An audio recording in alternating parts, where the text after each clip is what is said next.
Hello, everyone. I am Chanel Bragg, Associate Artistic Director of Arizona Theater Company, and I am so grateful that you've chosen to spend your late afternoon with us.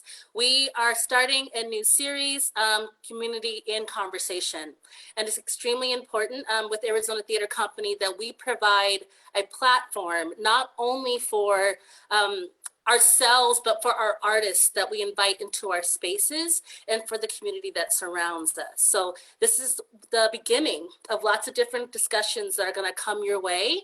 But in support of our latest digital offering, Alma, we are engaging in a beautiful conversation that I am glad that you are here to be a part of today. This conversation is called Migration, Liberation, and Belonging. It is a community conversation based on the immigration struggles that exist.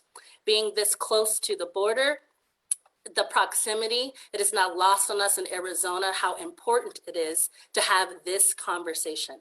And I'm so grateful that Arizona Theater Company is going to allow our platform to be used for these incredible artists and professionals to be able to lead us in this discussion and giving us a little bit more insight. So I am creating this space for them, a safe space for them to be able to speak and to share their experiences. If you feel so inclined, definitely feel free to type into the Facebook chat any questions that you have so we can get those back here to our professionals. But as I am providing this space for our guest, I am going to exclude myself from the remainder of this conversation, and I'm going to give the floor over to Kat Rodriguez. Thank you so much, Kat. Yay! Thank you so much, Chanel, and to everyone at ATC. It is so incredible to have your support, your buy-in, and your just overt enthusiasm for this, not only this play, but this very specific conversation that we're about to have about the issues at the heart of the play. So thank you so much. And I'm so excited to be a part of this conversation, to help as a facilitator. And again, in a similar way to Chanel, giving a platform as an ATC staff member to our guests here today. I'm very excited to be here as a facilitator among a conversation of Afro-Latina women. So I'm so excited for them to have this conversation amongst themselves, and as an artist and organizer to help facilitate, to ask your questions in the Q&A part of the conversation. And just to see and hear the insights that these amazing women have to offer us today. So I'm Kat. I directed Alma. I've been working with Benjamin Benet, the playwright, on the play for a little over 2 years. I can't do math. A little over 2 years now. And in my spare time, I'm not affiliated with any organization, but I do organize alongside undocumented people and asylum seekers. And I learned firsthand, working alongside folks, the kinds of challenges that are faced. Racism, navigating the carceral system, navigating challenges when it comes to coming up into this country, what happens when you are in this country, what happens when you're trying to come into this country at the very, very border, those kinds of things. So I also learned through them how important it is, the story that gets told about immigration and migration. And it's very exciting to have this conversation about anti-Blackness and about Black freedom struggles, both in the United States, but also beyond. So thank you very much for joining us today.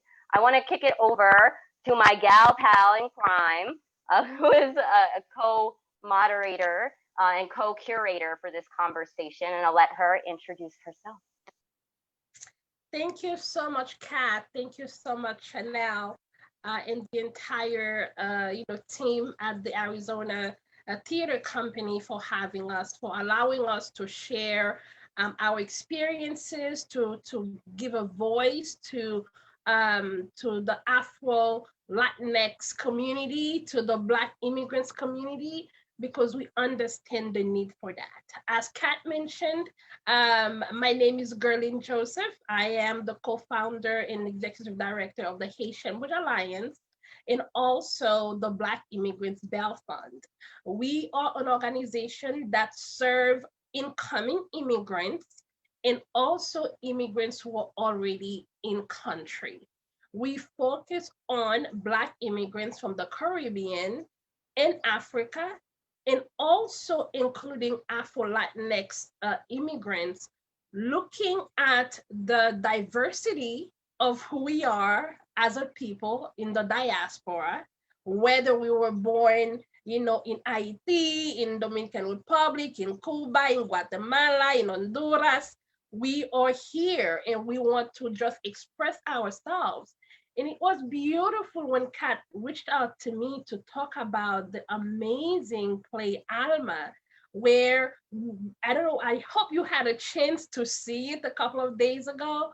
And if you had to see how they were able to weave in the stories, the realities, right, of all immigrants, but particularly of Latinx immigrants, to be able to see the different identity that we carry, right, within ourselves. So allowing us to bring our full self and share with you. So I hope that wherever you are, unfortunately, you cannot be at the theater right now, but allowing us to be in your homes, your cars, your living rooms, wherever you are. So we say thank you so much to you and also to the Arizona Theater Company. Kat? Yeah, I would love Eileen and Gail for y'all to introduce yourselves, who you are, and what your work is. Sure. My name is Eileen Arriaza, and I am the deputy director at a nonprofit organization called Parents Together. And our mission is to support families and kids so that all families can thrive. And we do a lot of work around supporting marginalized families and really lifting up the voices of immigrant and Black families. And I am originally from Cuba.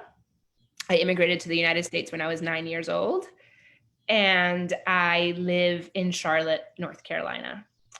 So I live in the South, which is sort of a really interesting place when it comes to race relations and race issues. And there's not too many Cubans who live in North Carolina or in the South in general, outside of Florida. So I'm so excited to be here. I watched the play and I loved it, and I felt like I really related to it. And I felt like it was really lifting the voices of people whose voices are usually not heard. So I'm really excited to be part of this panel today.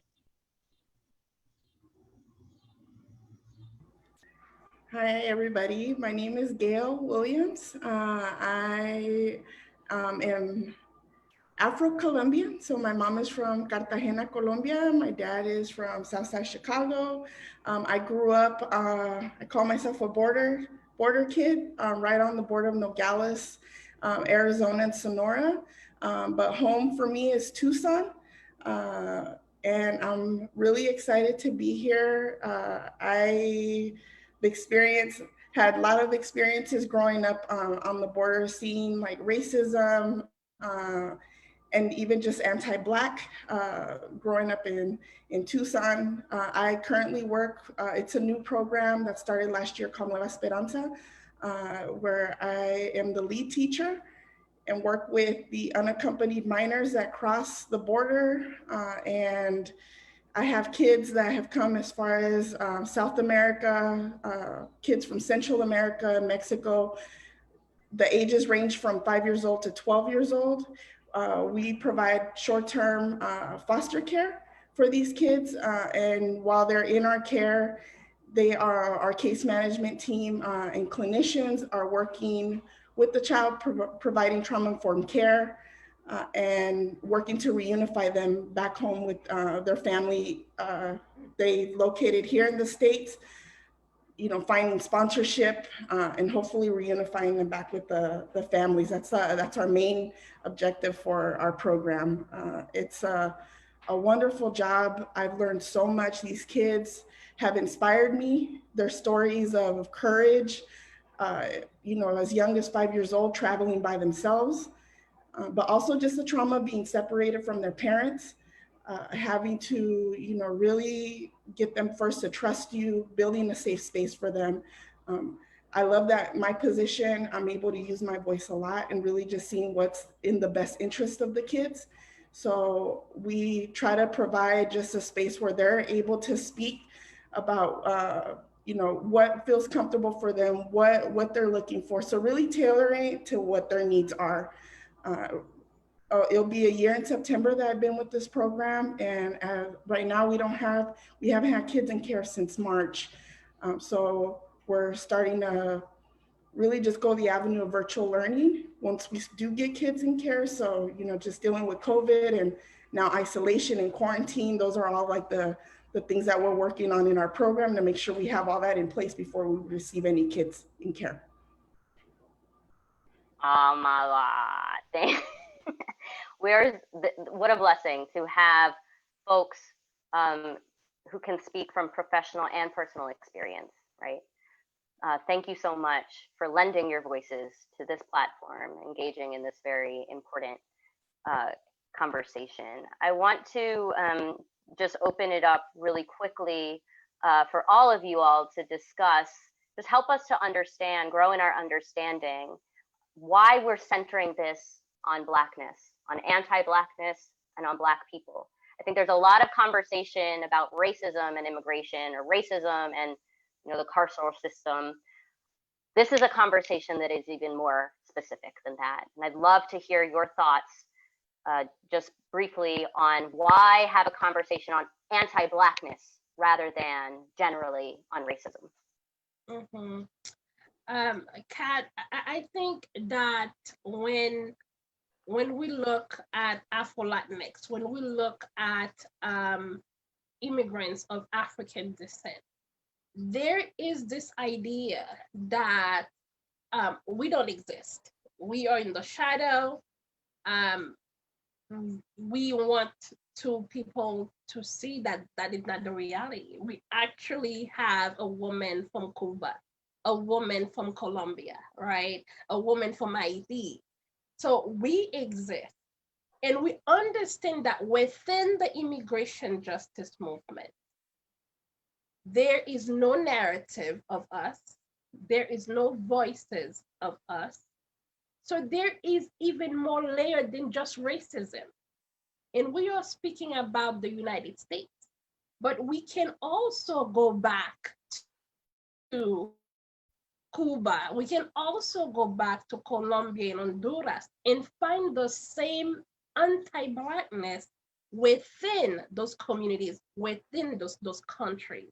So yes, as we look at the fight for Black lives and we look at the uprising over the summer in the fight for Black lives, right? We have to look into our own movement, into our own self. Me personally, what are my biases against a Black person? And how does anti-Blackness manifest within myself, my family, my community, my organization, my company, and you name it? We also understand that the systems within which we live in are based and built and rooted in racism and anti-Blackness. We also understand that we have to bring those issues to the table in order for us to start breaking down those barriers. So that's why, Kat and I have been discussing how do we talk about that? It's not just racism, it's anti-Blackness within a system of racism, right? And we can look at our African-American brothers descended of slaves. We can then connect the fact that the only difference is that my forefathers were dropped in Haiti and theirs were brought into the States. And we can also connect the fact that Haiti and Cuba are literally next to each other.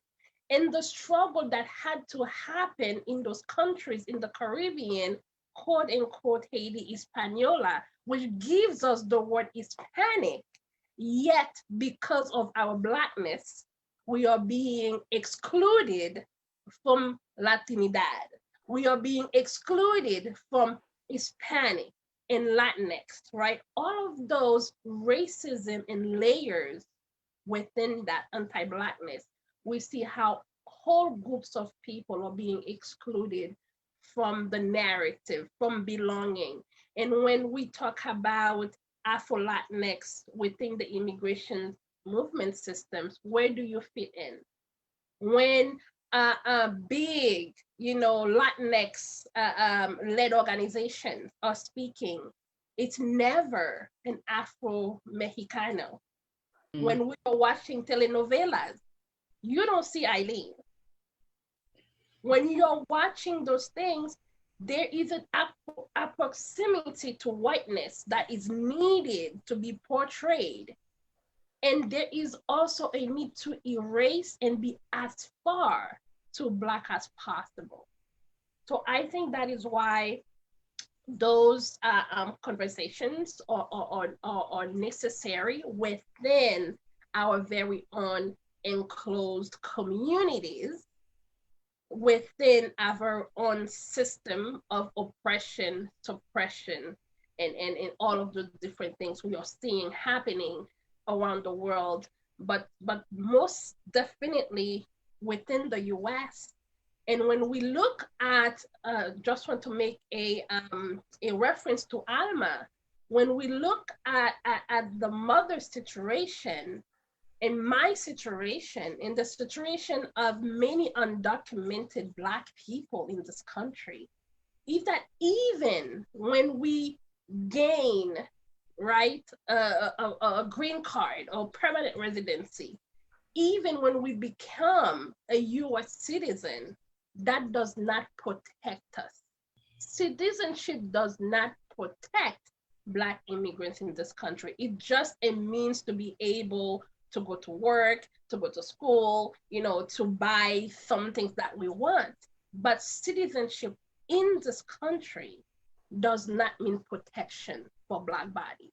I'll stop there, and then I'll just go ahead and I don't know if Kat, you want to sprinkle that with some sazon, but we can go ahead and get it to Eileen or Gail, whichever one of those amazing women wants to pick it up. Yeah, Eileen, I saw you unmuted. That's a telltale sign. Yeah, I just I was really, really struck by Alma because it featured Black women as immigrants, which is not a story that is ever really told anywhere. And I was actually, as I was watching the play, and when Alma talks about being from Mexico, I personally, as a Black woman, as a Black Latina woman, was surprised. I was like, oh, she's Mexican. Like, because there is so much anti-Blackness around, even within the Latina community, it's almost foreign to think of a Black Mexican for someone like me, who's a Black immigrant from Latin America. And I have had that experience several times. I remember watching the World Cup a few years ago and seeing all the Black Ecuadorian players and being like, I have never in my life seen a Black Ecuadorian person here in the United States. And I have tons of friends who are from Ecuador. So it just points to, like, there's anti-Blackness in the United States, and there's also so much anti-Blackness in Latin America that one, I think, makes it difficult for Black people to immigrate to the United States. The people who come, the people who have, because immigrating is a huge struggle and sacrifice, and also a privilege, right? Like, it takes privilege to be able to cross the border or get on a plane or whatever it is that people do to come to the US. And it's a privilege often afforded to white people in Latin America. So that's one place where, like, it's really evident. And I was, and even as a Black person, just the fact that I'm still shocked at seeing other Black people represented, it's just like, nail on the head why there's so much anti-Blackness, like what anti-Blackness means. And so I think definitely racism is real, and there's tons of racism against Latinas, Hispanics, whatever term we want to use. But within that, there's like an extra layer and level of racism against Black people, which is rarely discussed. And your point about the telenovelas and the news and all of these places where it is so rare, like, you know, and just another example of, you know, like growing up in the South as a Black Latina, I was like a unicorn. Like people were just like, I have no point of reference.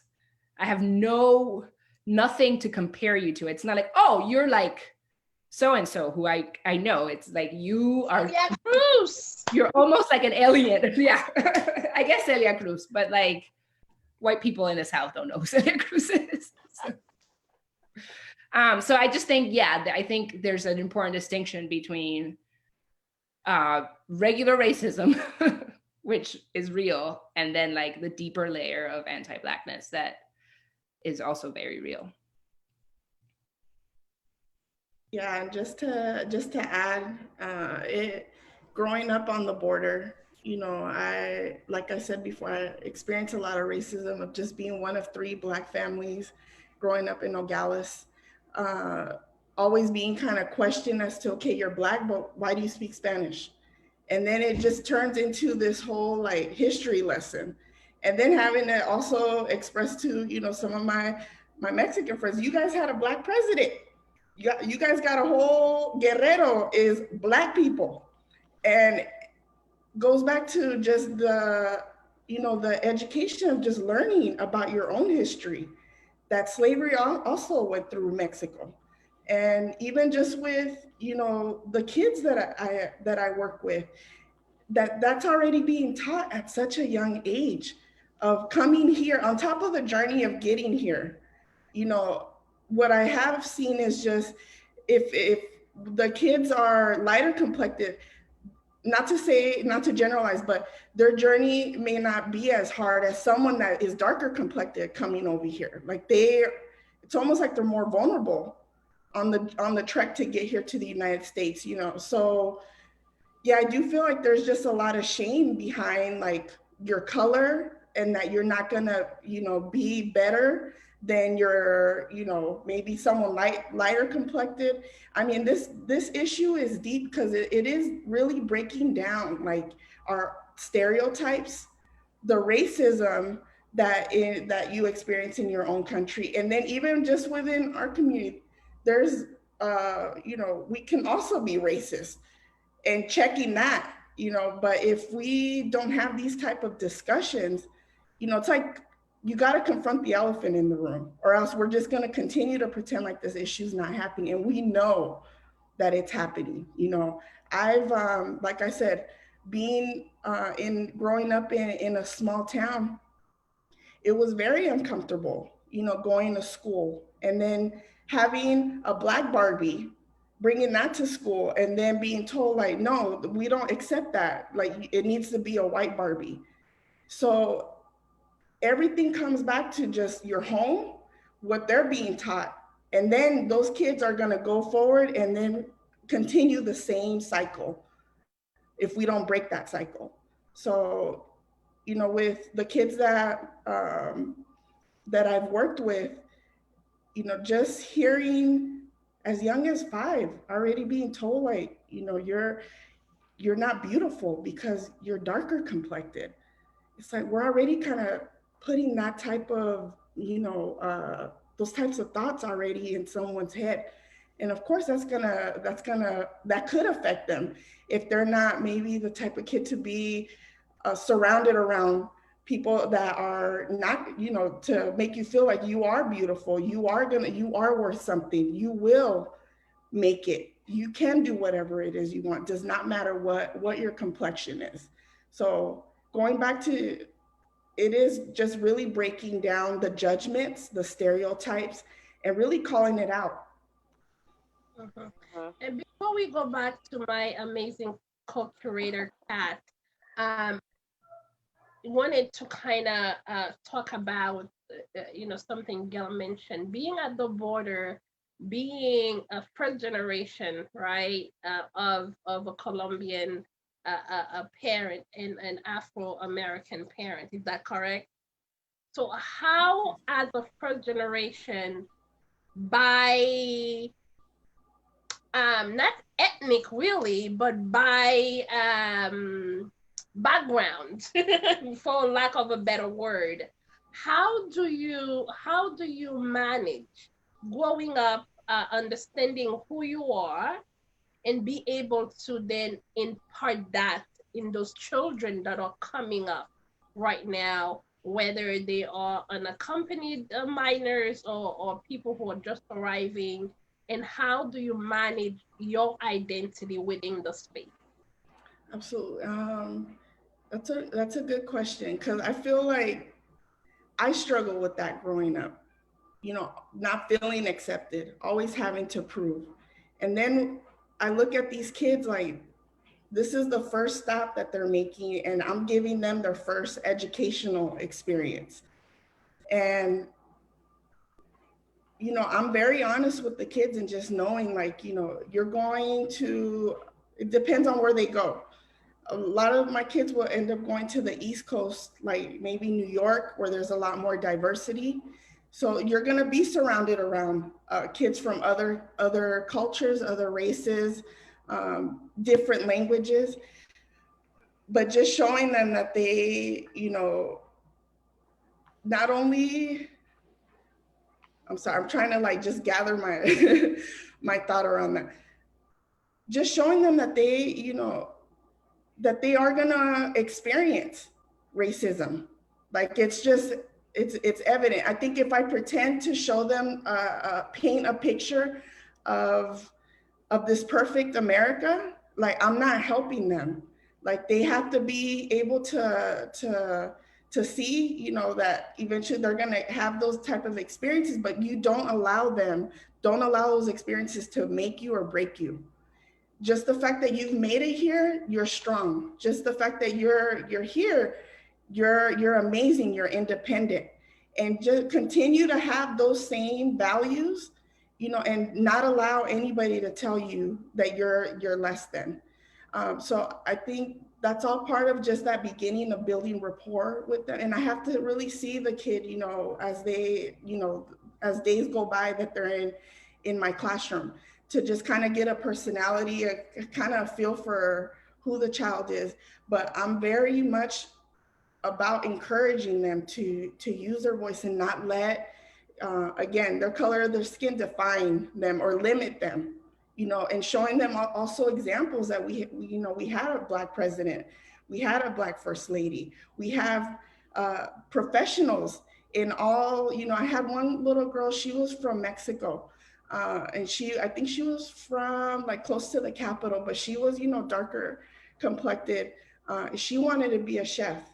So then any of my lesson plans were around Black chefs, to show her that we have very much a diverse group of people, that here in America, professionals that come from all different race and colors, but also can look just like you. And just encouraging them that, hey, that could be you one day. So I think that's very important to, instill that in them, because again, I'm giving them that first educational experience, because we know the public schools here are, they're not going to give them that hands-on, trauma informed, thinking of their feelings, taking into consideration their journey. We have, very much a system that can be very cold, and again, very racist, and targeting, these kids and not wanting to help them transition into this new life of being here in the United States. So if I give them that positive experience, that they're hopefully, and I pray every day that these kids later on, will become something. And just knowing that if they have a moment where they feel like they can't do it, or someone is judging them, that they remember like the words that I instilled in them and put in them. I want to say, like, that's amazing that you get to work with these kids and that you are really encouraging them. And I think it's also really important to talk to all kids about race, you know? Mhm. And race is like the whole like I don't see color, I don't know, that's all BS. Like people see color, and when we don't talk to kids about race, they make assumptions about race, and so they assume that Black people are all criminals because that's what's constantly portrayed in the media, and that white people are successful because that's what they see. So we need to talk to all kids about race and really sort of point out the what like that anti-Blackness is real and that it exists, and that kids, white kids or kids who have lighter complexion, need to, can and should stand up for their Black peers. And then the other thing I wanted to say, because I felt that, which is why I felt that Alma was so powerful, is this idea that Black people are regular people too. Like, yeah, we had a Black president and we had, and there's like Black celebrities, but there's also regular Black people like Alma's daughter who are teenagers who get drunk, who don't want to take the SATs, who, you know, and it's like, we live in this world where we're like, well, she's Black, but like there's this joke my family used to say, like my family, my Black family, this is anti-Blackness here, used to say, where it's like somebody came home with a new boyfriend and he's Black, and they're like, well, he's a doctor, and then they're like, oh, okay, well then, you know, he's not really that Black. It's okay because he's a doctor.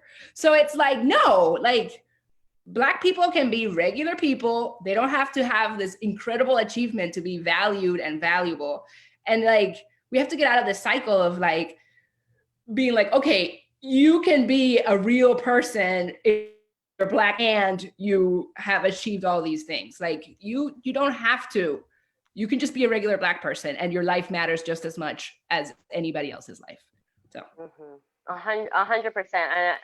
I'm so glad that this conversation about anti-Blackness and Blackness is happening both at the local level, right? We're in the United States, that we're also drawing connections to, you know, global anti-Blackness, because that's real, you know, it's very real.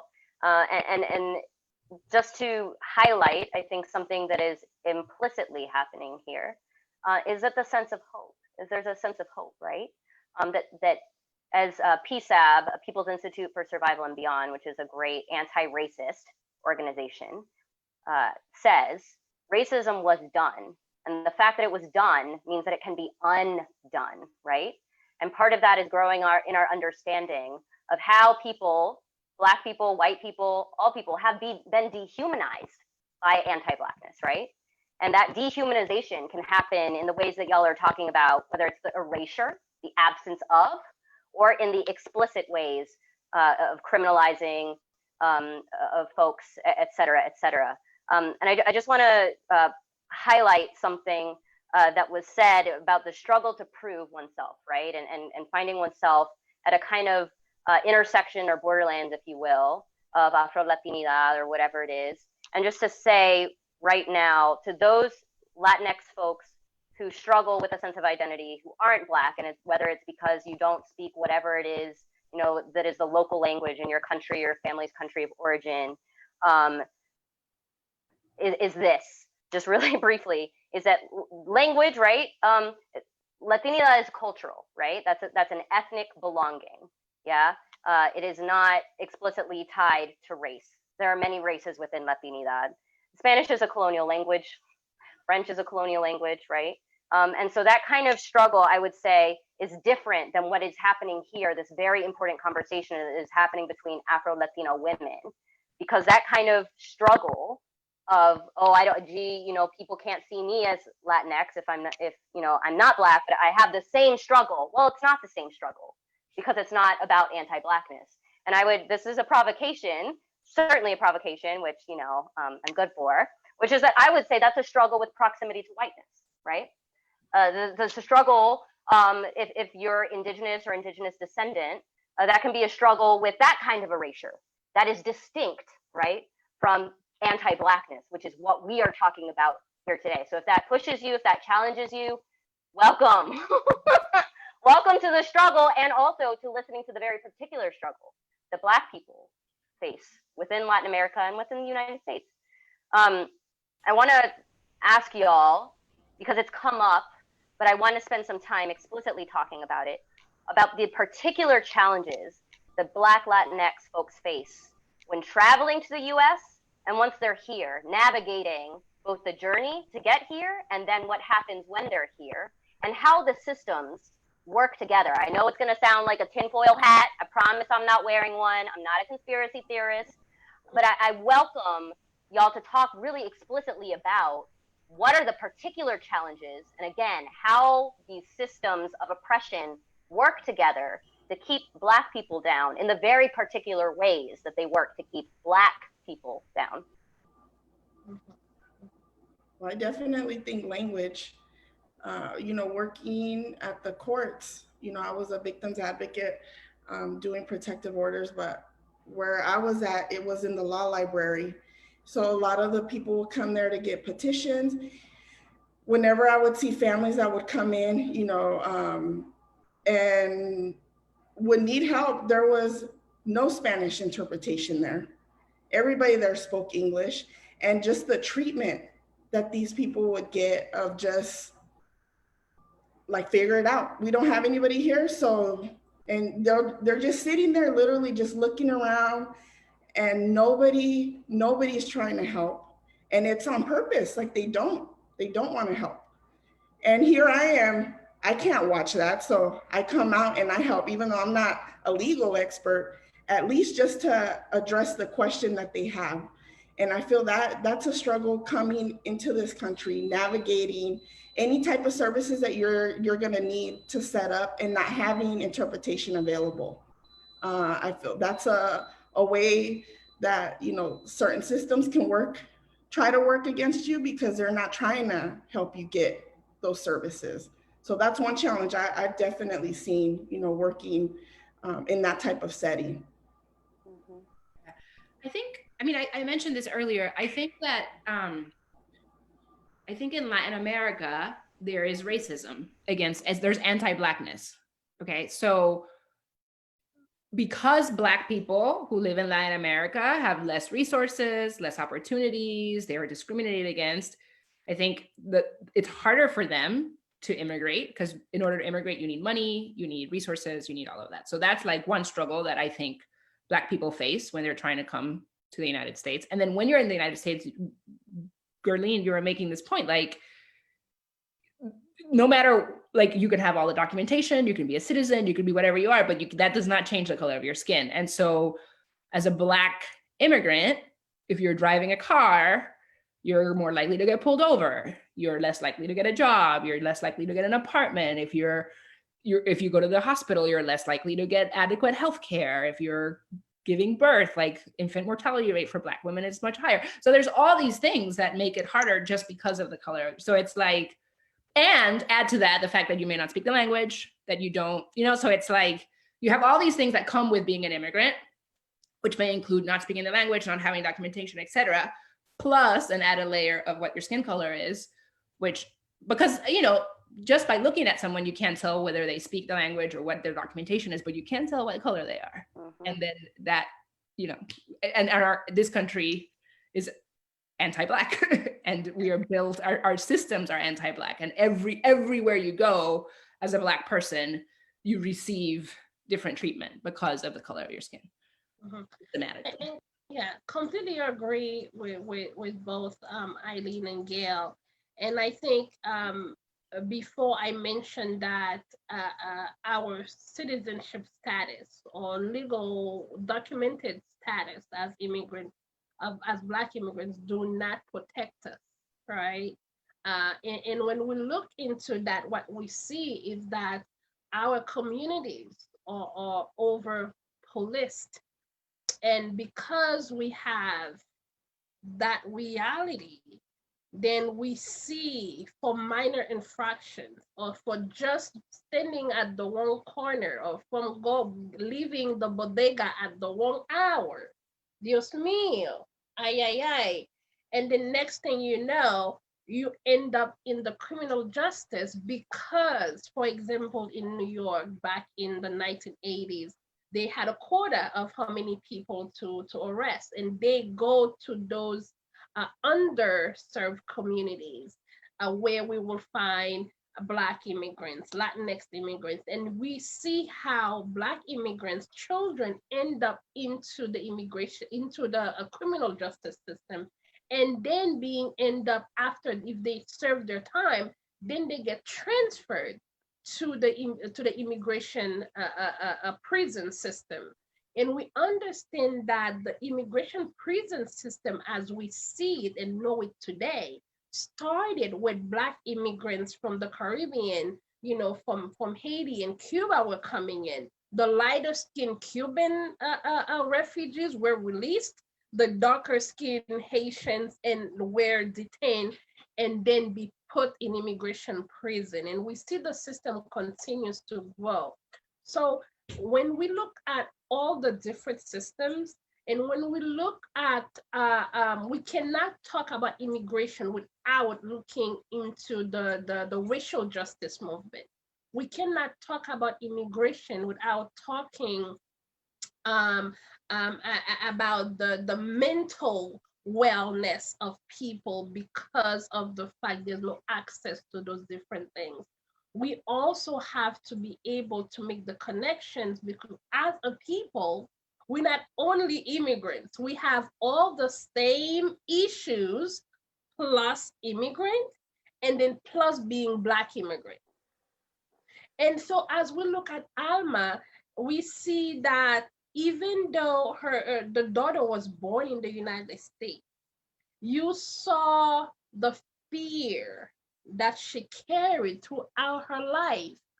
When she talks about when she was in 5th grade, she knew that there's a possibility that she will never make it.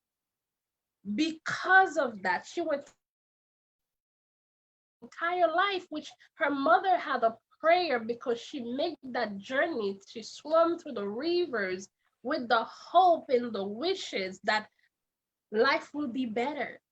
And she was talking about how I have worked with my hands for all this time, hoping and praying that her daughter will be able to go to UC Davis, only to find out that she never even applied, right?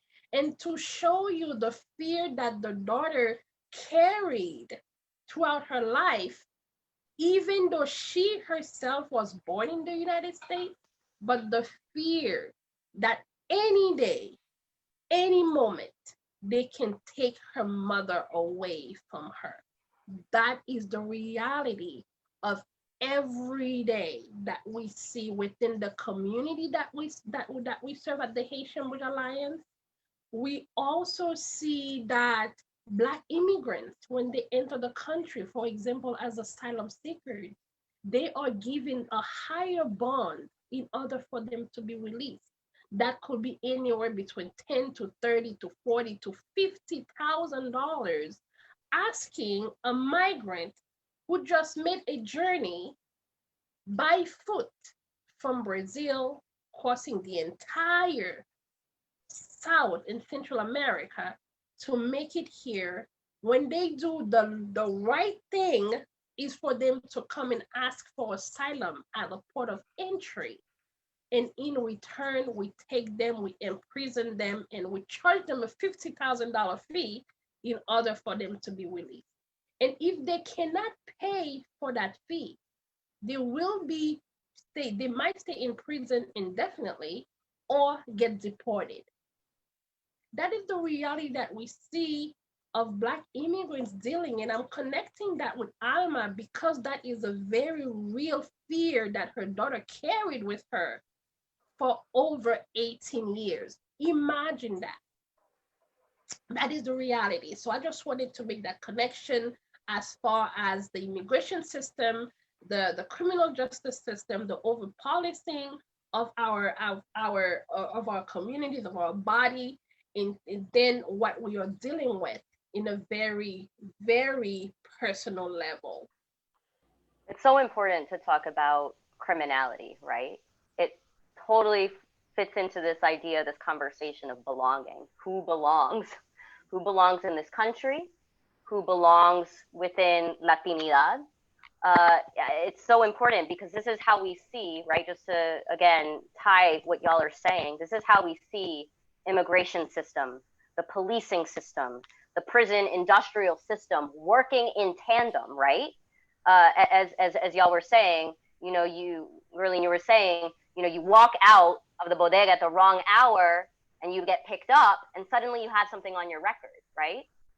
And then if and when you get picked up by ICE, or if and when that those systems work together so that, oh, you're undocumented, right? Well, now not only are you in trouble because you are undocumented, but also because of this, you know, record that you have. And that record can be so decisive when we talk about criminals and keeping criminals out. Well, let's talk about criminality, right? And where the idea comes from of who is criminal, why people are getting stopped in the first place. And it's just not true that, you know, every quote unquote criminal has done some heinous, horrendous crime. You know, police officers are people, and people make mistakes. And the system was created by people, right? And so therefore it is also prone to human error. I'd love to kind of dovetail this conversation about belonging, right? And the kind of belonging in this country that we're talking about, and also extend it to belonging as an Afro-Latinx person within Latinidad, within the diaspora. And y'all have touched on this. I'm really curious, you know, to hear you tie it together in terms of the conversation that we've had, and then, you know, where we're going in terms of talking about freedom struggles, right? And the hope of that. Why people keep coming.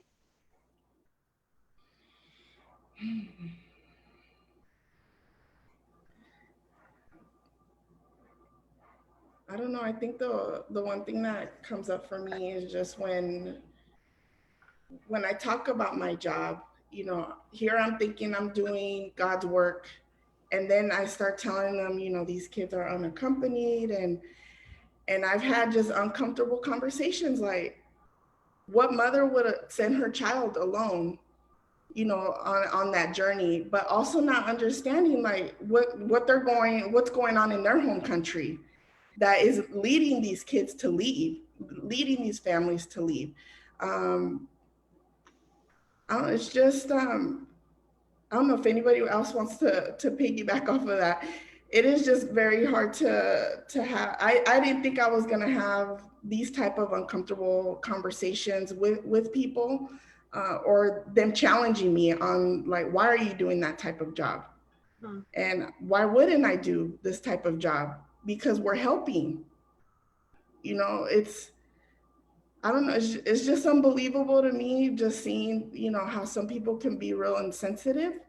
But again, that's why we have to, you know, and I'm not shy to not say anything, but I challenge them, you know, and a lot of times they've never had that experience, or they don't have family that has immigrated here. So again, it's like, you can't judge something if you don't even know, or, you know, if that makes sense.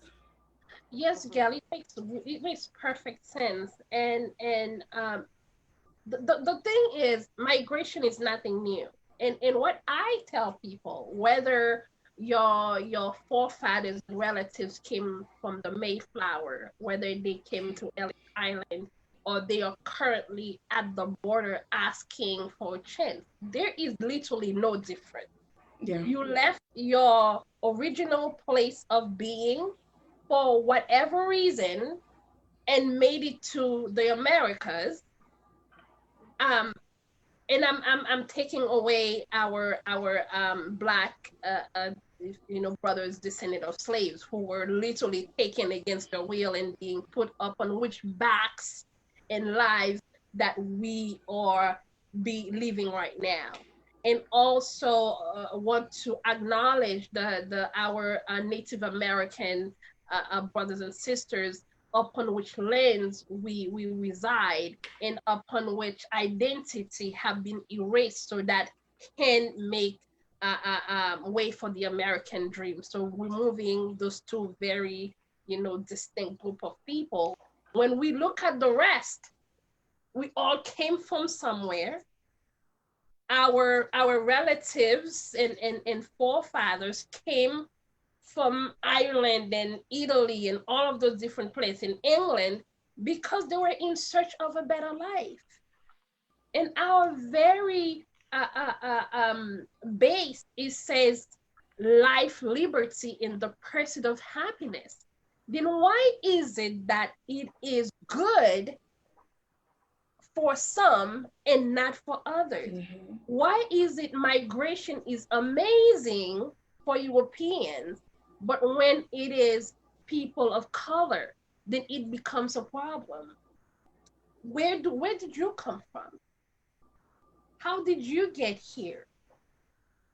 You had to make the journey through in order for you to be here. And I think that the anti-Blackness and racism is so ingrained in people's mind that they don't even see themselves as immigrants.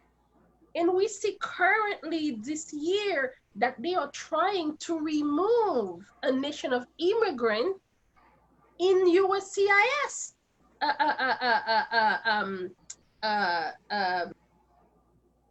Language. Commitment. Yeah. They literally want to remove the fact that we are a nation of immigrants. And they see that the Caucasian, the white, as being superior because they colonized and suddenly they make those people who were not people before becoming people now. Speaking of the, our Native American siblings, and then even go to the idea of saying that African descendants of slaves should be happy because they were taken out of Africa, right? Denying the fact that the pain and the hurt, the misery, the killing, the raping of indigenous people, and every single thing that we have as the quote unquote American dream is soaked into the blood of those people. And we see that not only here in the United States, but also throughout Central and Latin America, throughout the continent of Africa. Every single country in Africa has been colonized with the exception in Egypt. Imagine that. Every single person in their homelands have been colonized by an outside force, except for Egypt. So when we look at anti-Blackness, it's in the very fabric of the world as we know it. So how do we continue to find a way to dismantle that system is the key to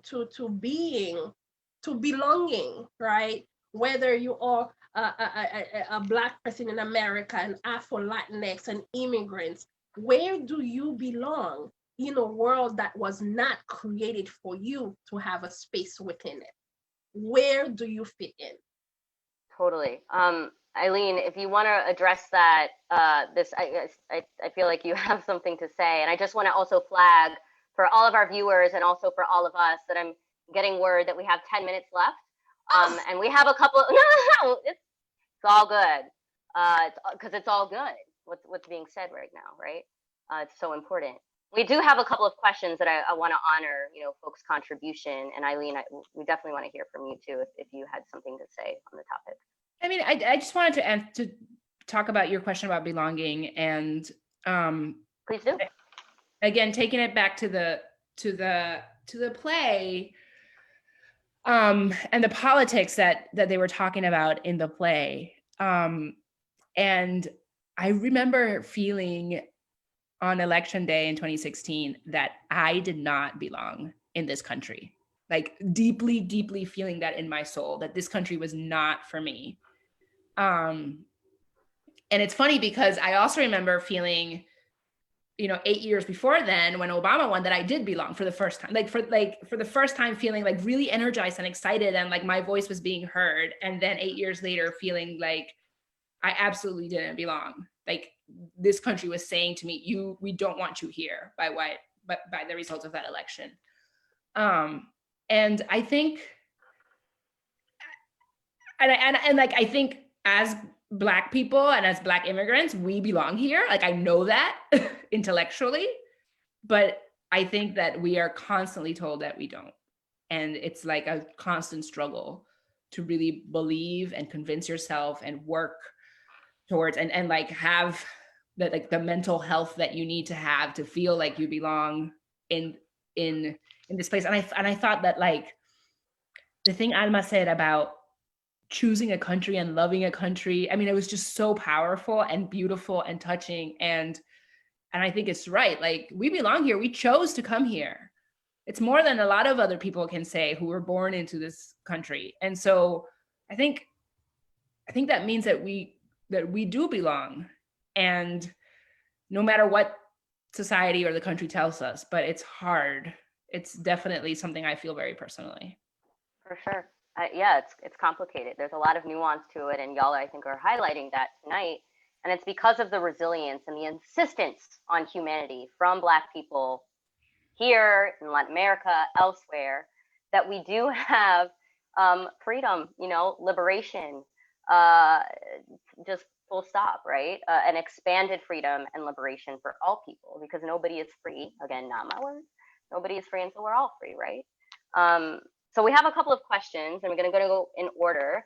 First of all, we have a lot of love for this conversation, and thanking y'all for bringing your in-depth points of views and having this important conversation and this perspective, which is often unheard and silenced, I would say, at that.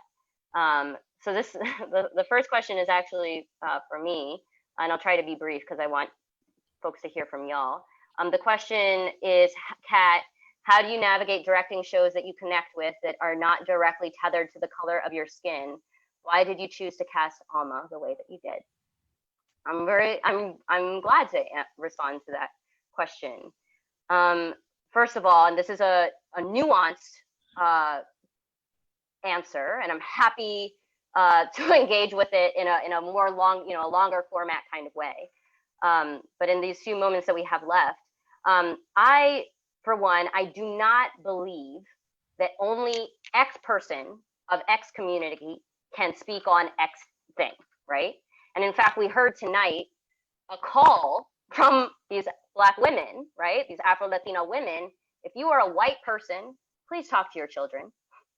If you are a non-Black person of color, please talk to your children, not just about race, but about anti-Blackness, right? My view on that is nuanced in that we can be of a community and have points of views, hold points of views in politics that run counter to the best interests of our community. Why is that? Because we come up in a system that is anti-Black, racist, sexist, homophobic, transphobic, anti-Indigenous, you name it, right? There's a lot of unlearning that we have to do, and that's really important.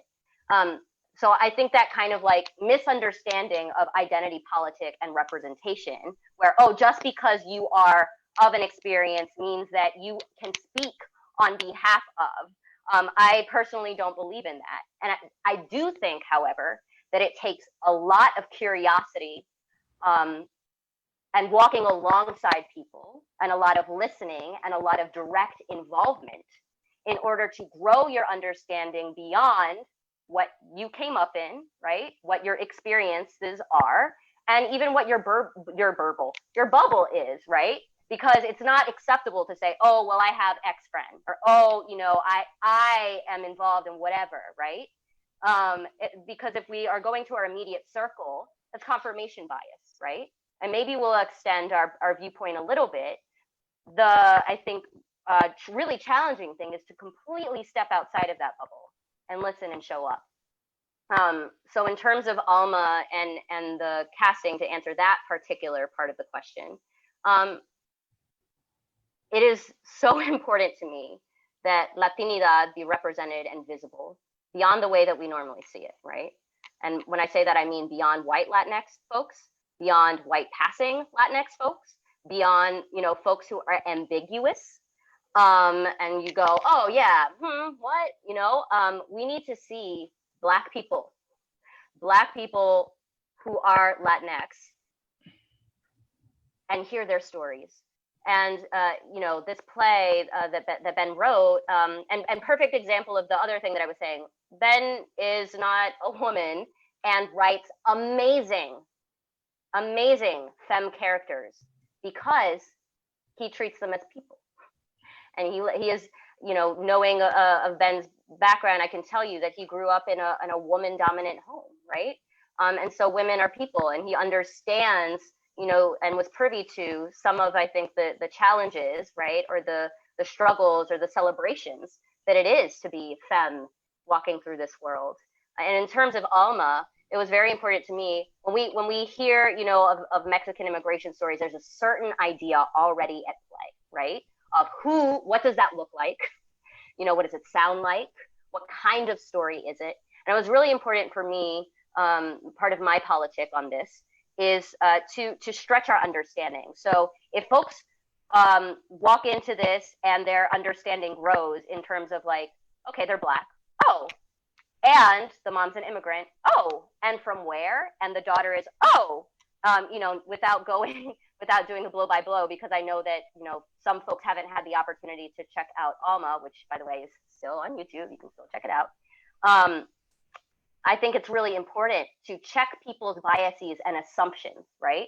And so it's making visible a community which is often invisibilized, and also within a very particular story, because when we hear immigration stories, they are often US-Mexico relations, right?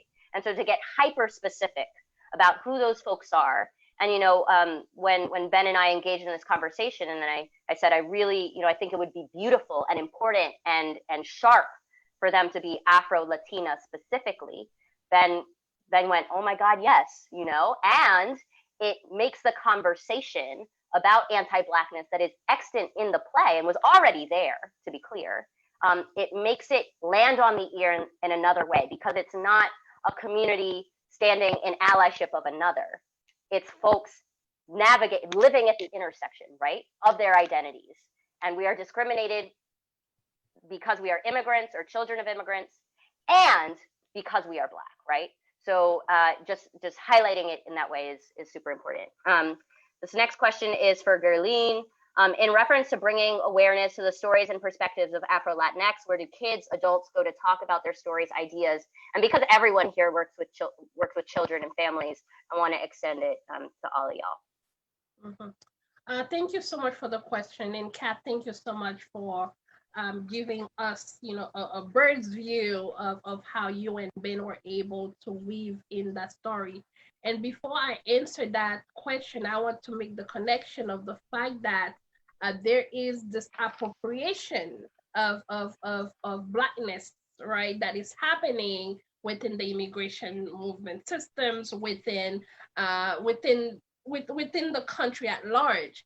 And what Alma did was true partnership, was bringing to the surface the real lives of a Black, you know, family, of a single woman, of a mother, without appropriating the issue in the story. And so thank you so much for doing that, because right now, as I'm looking, the worst thing that people of color and other allies who are non-Black could do is appropriating our stories. So thank you so much for doing that.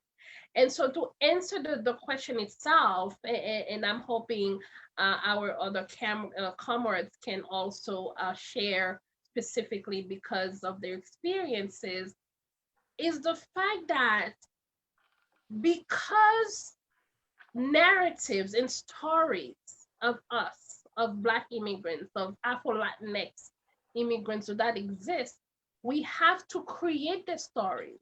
Then we have to reinforce the stories within our children, starting with our homes, and extend that to our community, forcing the education system to change the way that they teach our children, and make sure that stories that bring ideas of Black women. Did you know, we landed on the moon. because of a group of Black women who was able to make the calculation for us to be able to make it to land on the moon. That is not being taught in the history books. Did we know that the first telephone was created by Black people? Did you know the street signs that we see with the lightings was created? Did we know that the third rail on the train that makes it safe for people to travel from coast to coast and around the world were created, invented by Black people? Understanding that these are not part of the narrative, of not part of the history books. Why do they speak of Napoleon and they do not speak of Toussaint Louverture? Why do they speak of the history of the Mayflower? They do not speak of the history of the sugar plantations in Haiti and Cuba and of course the Latin America.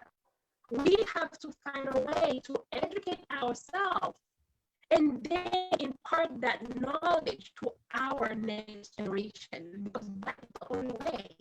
You know, the history book is often written by the quote unquote winners, which might be the captors, the colonizers, and all of that. So therefore, our stories, our being, have been removed so that they can continue the mental slavery. If they can capture your mind to make you believe that you cannot be, that you do not belong, that you are not smart enough. When you go, you see in Alma, she said, we had to make everything except buying those 5 little bells. I'm not giving anything away, so you have to make sure you watch the play. But comparing to her other classmates who just bought something and bought it, was giving more accolades than the fact that they created something themselves, and simply because they were Black, they did not belong. The stories are not being told. I think that we have to take it upon ourselves to dig deep, to create the stories that are not told, to uplift the stories of Rosa Parks and Gantoya and the Haitian Revolution, which gives us the world as we know it. Without Haiti, there wouldn't be a United States as we know it. There wouldn't be a new world as we know it. There wouldn't be a Colombia and Venezuela, right? To be able to make those connections for our people, ourselves, our community, I think is the key to break that anti-Blackness, to make the sense of unwanted and unworthiness, and make sure that people understand they have earned, our ancestors have paid the price for us to be here. I hope that this kind of answer the question. Yeah, Eileen and Gail, you know, you work with families and children. Where do you do that kind of self-education, and where can folks go to learn those kinds of stories, to pass them on, or to share their stories themselves? I think it's really important to say that anti-Blackness is not Black people's problem to fix. I think that white people and non-Black people of color need to take it upon themselves to, if they care, like this is y'all created this problem and y'all need to work to try to fix this problem.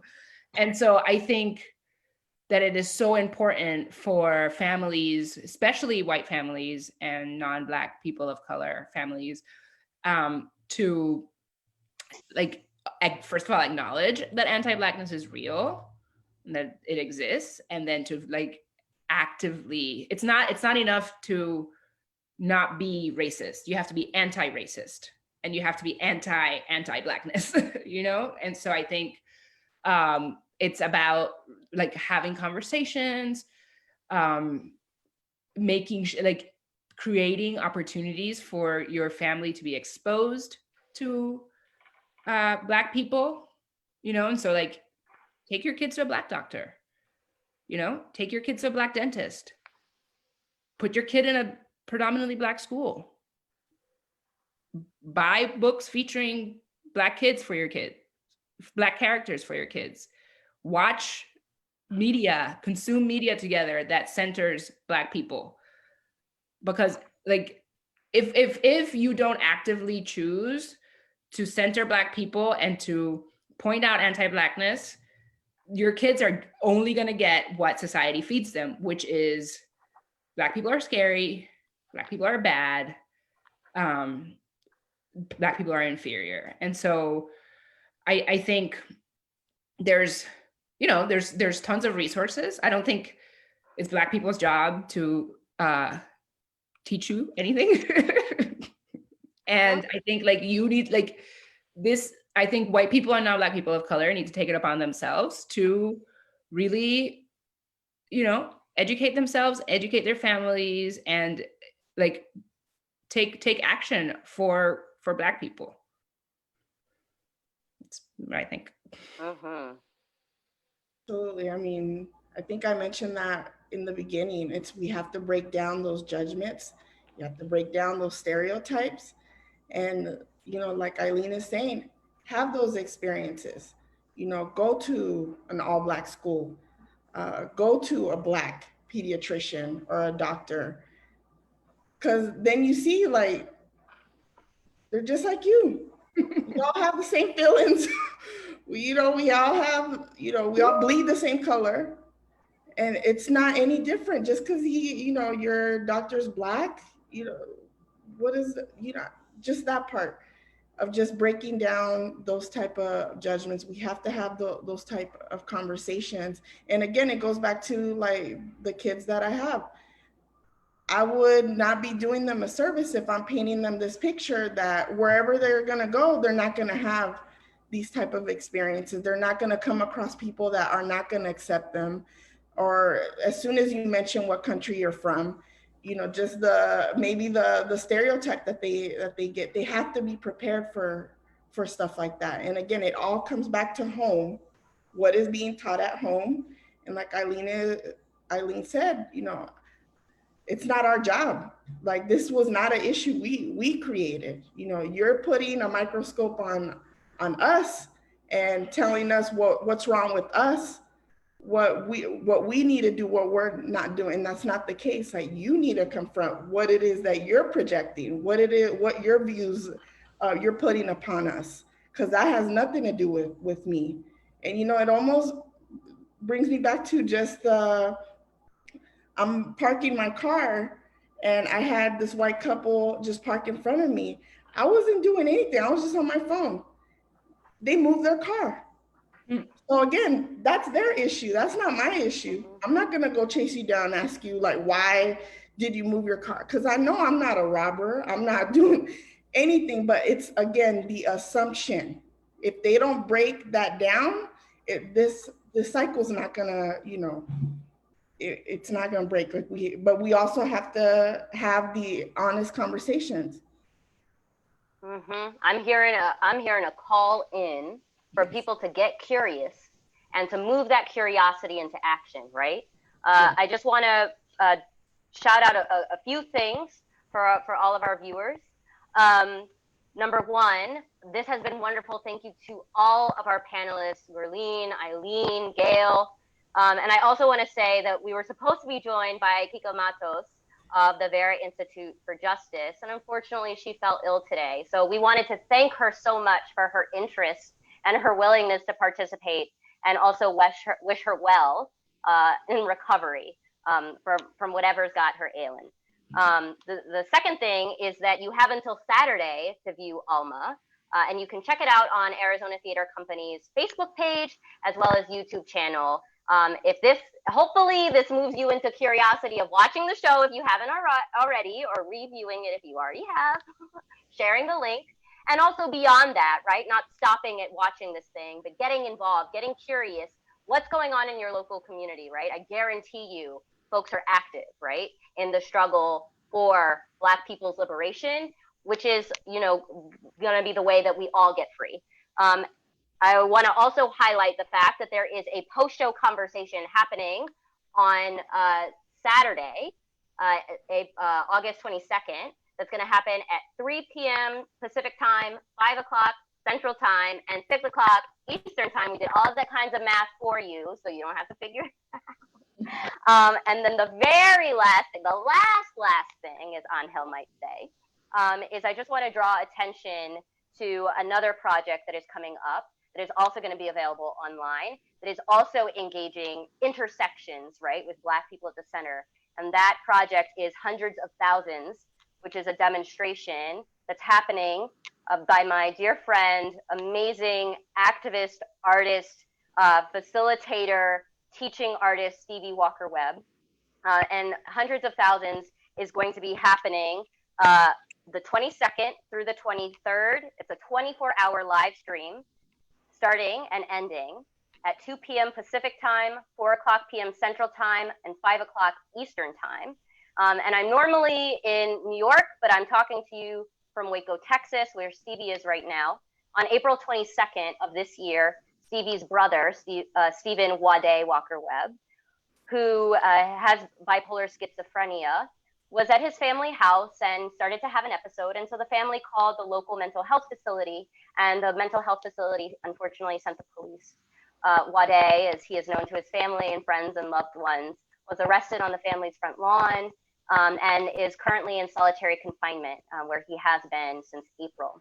So Stevie is going to do a 24-hour demonstration. He's going to limit himself to a 6 by 9 foot cell, which is the space which his brother has occupied since that date. And he's going to do a live stream in which he is calling us into action to bear witness, right, to the injustice and the dehumanization that happens every day in this country that is invisibilized. And this, of course, is happening at the intersection of Blackness and mental health, how Black people and those who are mentally ill have been criminalized in this country, and how those systems work together, again, to keep people down. So while this is a heavy subject, I want to say this is also a hopeful, right? A hopeful thing, because we are calling folks to bear witness and then to mobilize, to get involved, to learn about anti-Blackness, to learn about mental health in your community. And there's going to be a specific call to action. So check out Hundreds of Thousands. I know that ATC is going to do a little blast on it. It's going to stream live on the Public Theater's YouTube page. And if you Google Hundreds of Thousands, or you visit freewaday.com, FREEWADAY.com, you can learn more information. So thank you so much for your interest, your curiosity in learning more about, hearing these amazing women share their personal and professional experiences. We hope you check out ALMA. We hope you look into their work in the organizations that they work within, and that you also check out Hundreds of Thousands. Thank you so much to ATC and to all of you watching, and our awesome panelists for being with us tonight. Thank y'all so much. Thank you. Thank you. Yay.